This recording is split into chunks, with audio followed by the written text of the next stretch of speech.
Hello at welcome sa inyo. Para sa ating pag-uusap ngayon, may hawak tayong isang napaka-interesanting dokumento. Hmm, Ang pinag-uusapan dito, isang sinaunang tradisyon sa Israel na tinatawag na Jonghon. yung formal na kasunduan bago pa man ang kasal, di ba? Parang betrothal. Eksakto. At ang misyon natin ngayon, himayin natin to hindi lang bilang isang cultural practice, kundi kung paano ito ginagamit ng dokumento bilang isang napakalalim na metafora. Tama. At ang ganda ng approach ng dokumentong ito kasi kumukuha ito ng isang bagay na very tangible, yung kasal sa Israel, at ginagamit itong balangkas para ipaliwanag ang isang theological na pananaw. May dalawang yugto pala yan, no? Oh, dalawa. Una yung Jonghon, tapos yung mismong seremonya ng kasal. At makikita natin kung paano binibigyan ng simbolikong kahulugan yung bawat detalye. Okay, sige. Simulan natin sa pinakapundasyon. Ano ba talaga itong Jonghon? Kasi kapag naririnig ko yung engagement, ang isip ko, proposal, may sing-sing. Iba to. Malayo. Iba pala. Ayon nito sa teksto, ang Jonghon ay hindi lang isang pangako. Legal na kontrata to. Legal. Oo. Sa sandaling pumasok sila sa Jonghon, para na silang kasal sa mata ng batas, kahit hindi pa sila nagsasama.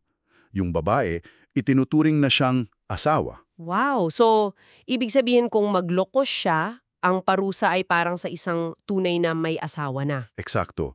Ganun kabigat. Napakabigat. Grabe. So, hindi lang ito basta engagement ring. Parang pumirma na kayo ng kontrata, di pa lang kayo tumitira sa isang bahay, ganun ba? Ganyan-ganyan ang bigat niya. At yung bigat na yan, ang susi para maintindihan natin yung buong metapora mamaya. Okay. May isa pa palang detalye na mahalaga. Kapag tapos na ang panahon ng Jonghon, Gaano katagal yun, kadalasan? mga ilang buwan o minsan, aabot ng isang taon. Tapos yung seremonya ng kasal nagsisimula sa pagdating ng lalaki sa bahay ng babae. At kadalasan, gabi ito nangyayari. Gabi. Bakit gabi? May specific na dahilan? Parang sorpresa kasi yung dating niya. Walang eksaktong oras. Kaya yung mga kaibigan ng babae, yung mga abay, kailangang laging handa.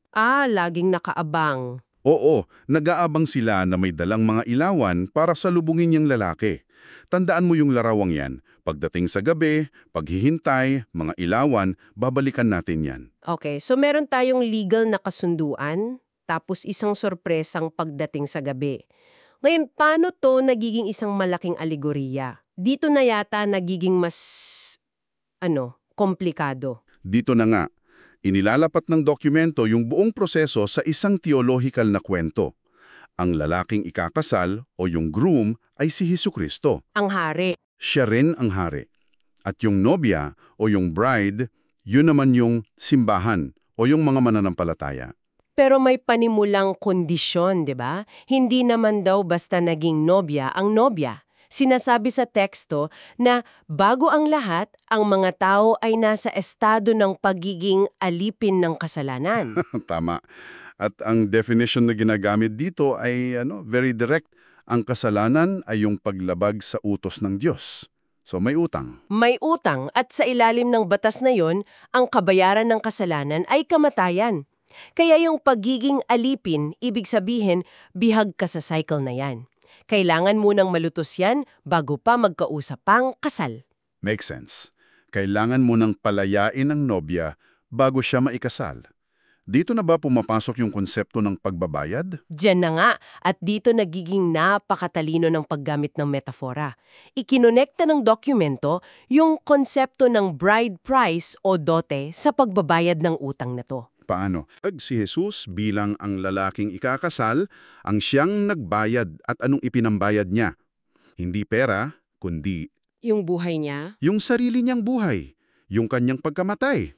So para maging malinaw, yung dugo ni Kristo hindi lang siya pambayad utang sa kasalanan. Kundi, ito na rin mismo ang bride price na ibinigay niya. Dalawang konsepto sa iisang akto, ganun ba? Ganyan, napakagandang summary niyan. Yung pagtubos ay siya na ring pag-aalok ng kasal. Sa pagbabayad na yon, hindi lang niya pilalaya yung nobya, doon na rin sila formal na na itakda. Eksakto. Yun na mismo ang pagpasok sa estado ng Gyeonghon. Okay, gets ko na yung core concept. Pero para mas maging malinaw pa, ginagamitan ito ng dokumento ng isang kwento mula sa Genesis. Bakit kailangan pang ipasok sina Abraham, Isaac at Rebecca para magkaroon ng mga tauhan yung konsepto natin? Parang case study. Bawat isa sa kanila may simbolikong papel. Si Abraham, Yung ama. siya yung ama na kumakatawan sa Diyos Ama. Siya ang pumipili ng nobya para sa kanyang anak. Tapos si Isaac, syempre si Jesus, pero ang nakakaintriga para sa akin ay si Eliezer, yung alagad. Si Eliezer, napakalaki ng papel niya. Siya ang kumakatawan sa banal na espiritu. Actually, yung pangalan niyang Eliezer ang ibig sabihin, tulong ng Diyos. Wow! Siya yung sinugo para hanapin at ihanda yung nobya.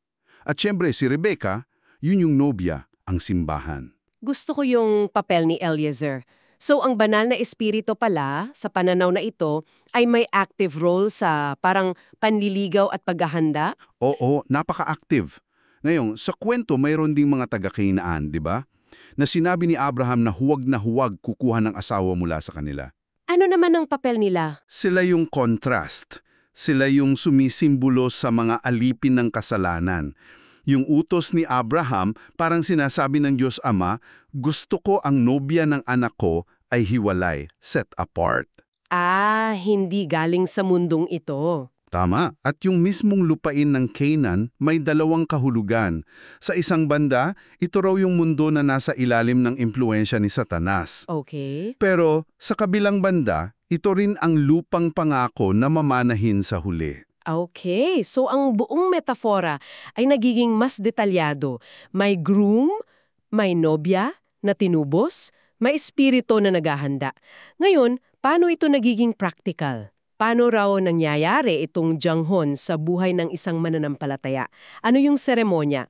Dito na ikinakabit ng dokumento ang lahat sa isang akto, ang binyag. Binyag. Oo, chimnye ang term sa teksto. Ayon dito, ang binyag ay hindi lang isang ritual ng paglilinis. Ito raw ang mismong seremonya. Ito yung porman na pagpasok sa kasunduan. Eksakto. Ito yung akto ng pagpasok sa Gyeonghon kasama ang lalaking ikakasal. So ito yung moment na sumagot si Rebecca ng, oo, sasama ako kay Eliezer. Yung personal na pag-ako sa kasunduan. Ganun na nga. Ang binyag, sa pananaw na ito, sumisimbolo sa pagkamatay sa dating sarili, yung pagiging alipin, at pagsisimula ng bagong buhay para sa kanya. Ito yung pag-iwan sa tahanan ng ama tulad ng ginawa ni Rebecca. Naiintindihan ko na. So kung ang binyag ang formal na kasunduan, parang nasa engagement period na tayo ngayon. Ang kasunod niyan, syempre, ay ang kasal mismo. Ano naman ang itsura ng wedding ceremony sa metafora na ito? Inilarawang dito ang isang pangyayari sa hinaharap. Ang lalaking ikakasal, si Jesus, ay babalik. At kailan daw? Sinasabi na sa kalagitnaan ng gabi. Ngayon ko na gets. Kaya pala mahalaga yung detalya kanina naggabi siya darating. Kasi yung pagmabalik niya ay sa kalagitnaan ng gabi, isang metafora para sa panahon ng matinding pagsubok. Nagko-connect pala lahat. Nagko-connect lahat. At ang pagbabalik na yon ay huhudyatan ng isang sigaw o mas partikular ng ikapitong tunog ng trampeta. At anong mangyayari sa tunog na yon? Yun daw ang magsisimula ng tinatawag na unang pagkabuhay ng mag-uli. Unang pagkabuhay na mag-uli. Sino ang kasama dito? Lahat ba? Hindi lahat. Dito nagiging very specific ang dokumento. Sa sandaling yon ang mga nakahandang nobya. At may pangalan sila. Sunkyo Jong-in ay bubuhayin muli. Sandali ha, yung terminong yan, Sunkyo Jong-in, ang salin daw niyan ay martyr saksi. Napakabigat ng salitang yan. Ibig sabihin ba nito ay literal na namatay para sa pananampalataya? That's a very important question. Bagamat kasama diyan ang mga literal na martir, ang diin ng teksto ay sa pagiging saksi o jeng-in. Ito yung mga namuhay na handang isakripisyo ang lahat. So hindi lang tungkol sa paraan ng pagkamatay, kundi sa paraan ng pamumuhay. Sakto. Isang buhay ng ganap na pagsaksi. Sila yung mga handa, yung may dalang ilawan na may langis. Okay, malinaw yun. So, itong mga Son Kyu-jong-in na ito ay bubuhayin muli. Anong susunod? Pagkabuhay nilang muli, magsusuot sila ng pinong lino o simapo. At may kahulugan din to. Ang simapo na to ay kumakatawan daw sa kanilang matutuwid na gawa. Hindi lang basta damit. Hindi. Simbolo ito ng naging buhay nila. At pagkatapos nito, magaganap na ang mismong hapunan ng kasal ng kordero. Ito na yung wedding ceremony. At pagkatapos ng kasal, may pamana, di ba? May pagsasama sa bagong tahanan. Oo. Ang kasunod nito ay ang pamana. Ang nobya, kasama na ang lalaking ikakasal, ay mamamanahin ang isang bagong langit at bagong lupa. At doon na sila mamumuno. Doon sila mamumunong magkasama. Ayon sa teksto, ito ang pagbawi sa pamumunong nawala ng unang Adan. So ang kasal ay hindi lang pag-iisang dibdib, kundi pagpapanumbalik ng nawalang otoridad. Grabe! Mula sa isang sinaunang tradisyon, binuo ng dokumentong ito ang isang buong cosmic na kwento. Mula sa pagiging alipin, sa bride price, sa binyag, hanggang sa kasal at pamana ng isang bagong mundo. Napaka-komprehensibo. Talaga. At bilang pangwakas na kaisipan para sa iyo na nakikinig, may isang detalye sa dulo na nagbubukulod sa lahat. Pinag-iisa nito ang maraming katawagan. Sinasabi na ang Sun Kyu-jongin, yung martir saksi, ay siya ring nobya. Okay, yun yung core. Pero hindi lang yan. Siya rin daw ang tinatawag na anak na inampon, siya rin ang unang bunga, at siya rin ang haring pari. Wow! So, hindi lang pala ito tungkol sa isang pasibong nobya na naghihintay lang. Kung ang nobya ay siya ring anak na inampon, may karapatan siyang magmana. Kung siya ay haring pari, may otoridad siya. This reframes the entire metaphor, di ba? Oo, ang pagiging nobya pala sa pananaw na ito ay isang napaka-aktibong papel. Eksakto. Hindi ito isang pasibong paghintay. May kaakibat itong malaking responsibilidad at pagsubok. Kaya ito siguro ang tanong na maiiwan sa iyo. Ayon sa pananaw ng dokumentong ito, kung ang pagiging nobya ay nangangailangan ng ganap na pagtalikod sa dating sarili at pagtupad sa mga tungkulin ng isang hari at pari, ano talaga ang ibig sabihin ng paghanda para sa isang kasal na may ganito kalaking kahulugan?